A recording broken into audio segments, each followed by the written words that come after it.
What if you could automatically monitor, analyze, and extract insights from thousands of news articles every day? Today, I'm showing you exactly how I built a production system that processes nearly 2,000 articles daily. I'm Ashish, and this is the Mycroft News Monitoring Agent, a sophisticated AI-powered news aggregation and analysis system I've been developing. It's part of the broader Mycroft framework, which is an open source educational experiment in AI powered investment analysis. This system focuses specifically on monitoring AI and technology news to support investment decision making through intelligent news monitoring and analysis.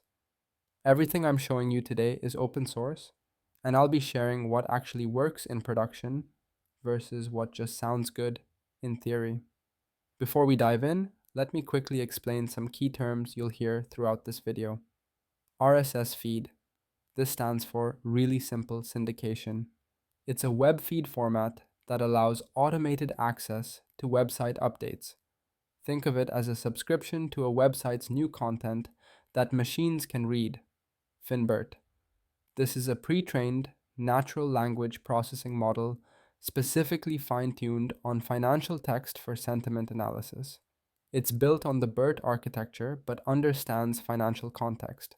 So when it sees bearish or volatility, it knows exactly what that means for markets. Embeddings. These are numerical representations of text that capture semantic meaning. Basically, we're turning words into vectors that computers can understand and compare. RAG, or retrieval augmented generation. This is a technique that combines database retrieval with AI generation for more accurate contextual responses. Instead of hallucinating, the AI fetches real data first. Vector database, a specialized database that stores and searches embeddings based on similarity rather than exact matches. It's like finding needles in haystacks, but the needles are concepts, not keywords. Now let's look at the overall architecture. The system uses a hybrid approach combining n8n for workflow orchestration with FastAPI microservices for specialized Python processing. Why this combination? n8n gives us visual workflows that are easy to debug and modify, while FastAPI handles the heavy ML processing that needs Python libraries. It's the best of both worlds.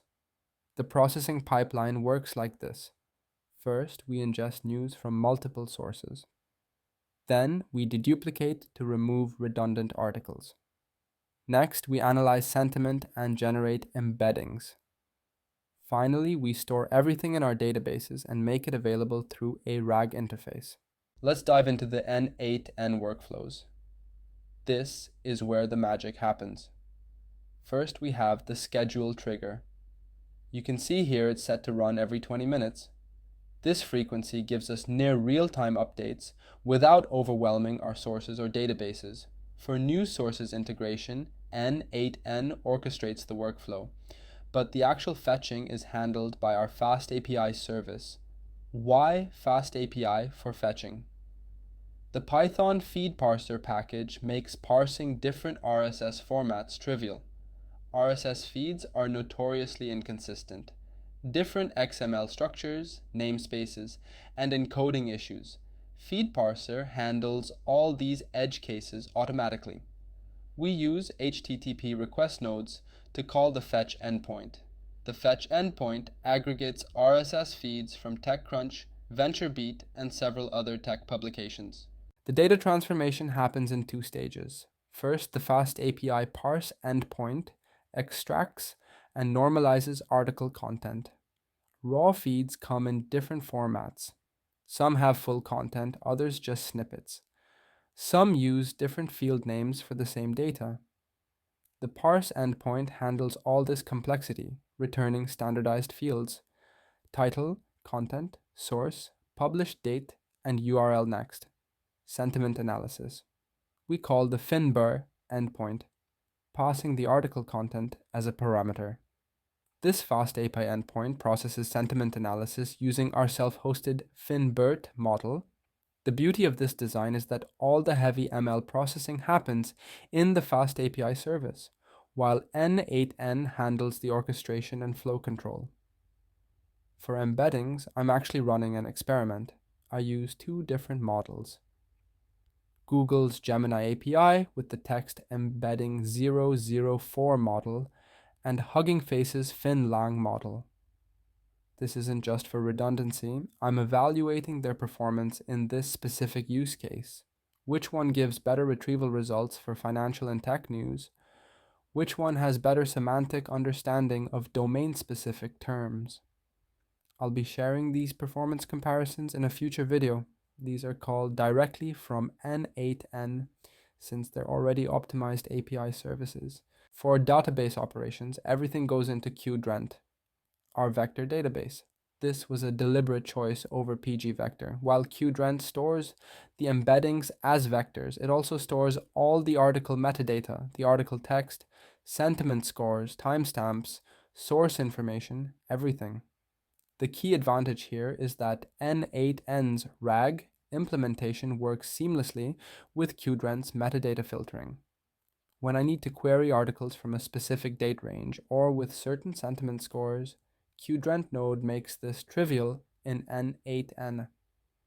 For metrics collection, we track every stage of processing. How many articles came in? How many were duplicates? How many are successfully processed?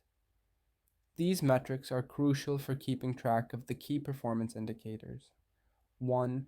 Ingestion rate, number of articles ingested into the pipeline. 2. Signal percentage, percentage of unique articles processed by the system. 3. Loss percentage, percentage of articles errored during process due to paywall, anti-scraping, etc. The design decision to use n8n for orchestration with FastAPI handling the actual processing was deliberate. n8n gives us visual debugging. When processing hundreds of articles, I can see exactly where the pipeline failed and what data caused the issue. But keeping the fetching, parsing, and ML models in FastAPI microservices means better performance, proper error handling, and the ability to update or scale these components independently. It's a perfect separation of concerns. n8n for workflow logic, FastAPI for computational work. Now let's look at the code side. I'll quickly show you the FastAPI endpoints, then dive deep into something really important: how to self-host models efficiently. Here are our main endpoints. Each endpoint is purposefully simple, single responsibility, easy to test and maintain. But here's the secret sauce: how to self-host models like FinBERT without killing your memory or having cold starts. This technique works for any HuggingFace model. We use FastAPI's lifecycle management. The key is loading the model once at startup, not on every request. Here's how it works. We define an async context manager using the lifespan decorator. When the FastAPI app starts up, it loads the model and tokenizer into memory as global variables. These stay resident in memory for all requests. When the app shuts down, we properly delete them to free memory. The model is loaded once during startup. Now, when a request comes in, the model is already loaded. No cold starts, no repeated loading, consistent memory usage. This pattern is crucial for performance. Without it, you'd either reload the model on every request, which is incredibly slow, or risk memory leaks from improper cleanup. Everything I've shown you today is open source. The complete code, documentation, and setup instructions are available on GitHub, link in the description. Check out the detailed documentation if you want to run this yourself. I've included environment setup, API key requirements, and troubleshooting guides. I'd love to hear your thoughts. What would you optimize? Have you solved similar deduplication challenges? Drop a comment below and let's discuss. If you're interested in the broader Mycroft framework for AI-powered investment analysis, subscribe for updates. I'll be covering the other components in future videos. Thanks for watching and happy building!